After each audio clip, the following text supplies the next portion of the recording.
Bar സമയമാറ്റത്തിൽ തീരുമാനമെടുത്തത് മുഖ്യമന്ത്രി. Excise മന്ത്രിയുടെ കൈവശമുള്ള ഫയലുകൾ വിളിച്ചുവരുത്തി ഫയൽ നീക്കവും വേഗത്തിൽ. സമയമാറ്റം ബാർ ഉടമകളുടെ നിവേദനത്തിന്റെ അടിസ്ഥാനത്തിലെന്നും രേഖകൾ. സമയം നീട്ടിയതിനെതിരെ KCBCയും ഓർത്തഡോക്സ് സഭയും. ശബരിമല സ്വർണ്ണക്കൊള്ളയിലെ 2 കേസിലും തന്ത്രിക്ക് ജാമ്യം. തന്ത്രിക്ക് നേരിട്ട് പങ്കാളിത്തമില്ലെന്ന് കൊല്ലം വിജിലൻസ് കോടതി. ഉള്ളത് താന്ത്രിക അധികാരങ്ങൾ മാത്രം. തന്ത്രി പുറത്തിറങ്ങുന്നത് 41 ദിവസത്തെ ജയിൽവാസത്തിന് ശേഷം. ഉണ്ണികൃഷ്ണൻ പോറ്റിയുമായി ഒരു സാമ്പത്തിക ഇടപാടുമില്ലെന്ന് ഇഡിക്ക് ജയറാമിന്റെ മൊഴി.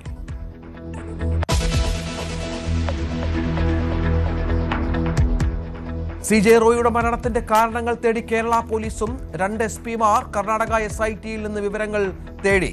അന്വേഷണ വിവരങ്ങൾ പങ്കുവെക്കാനാവില്ലെന്ന് മറുപടി നൽകി കർണാടക പോലീസ്.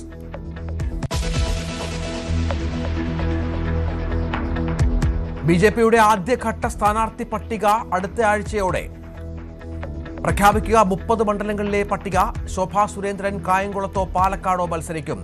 നേമത്ത് രാജീവ് ചന്ദ്രശേഖർ, കഴക്കൂട്ടത്ത് V മുരളീധരൻ, K സുരേന്ദ്രൻ മഞ്ചേശ്വരത്ത്. വട്ടിയൂർക്കാവിന്റെ കാര്യത്തിൽ തീരുമാനമായില്ല.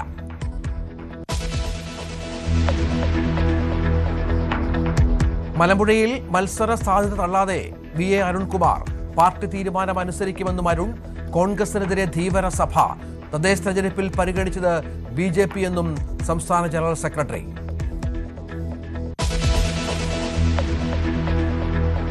PFI പരിശീലകൻ NIA പിടിയിൽ. അറസ്റ്റ് നെടുമ്പാശ്ശേരിയിൽ. പിടിയിലായത് മലപ്പുറം വളാഞ്ചേരി സ്വദേശി മൊയ്തീൻ കുട്ടി. News 18 exclusive.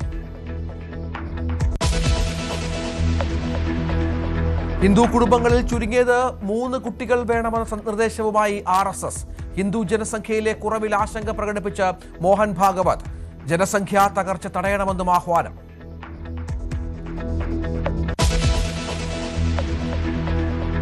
നെടുമങ്ങാട് ജില്ലാ ആശുപത്രിയിൽ നവജാത ശിശു മരിച്ചതിൽ ഡോക്ടർക്കെതിരെ നടപടി. ഡോക്ടർ ബിന്ദു സുന്ദറിനെ സ്ഥലം മാറ്റി ആരോഗ്യവകുപ്പ്. ഡോക്ടർക്കെതിരെ ഗുരുതര ആരോപണങ്ങളുമായി കുടുംബം. പോസ്റ്റ്മോർട്ടത്തിന് മൃതദേഹം വിട്ടു നൽകില്ലെന്ന് കുടുംബം.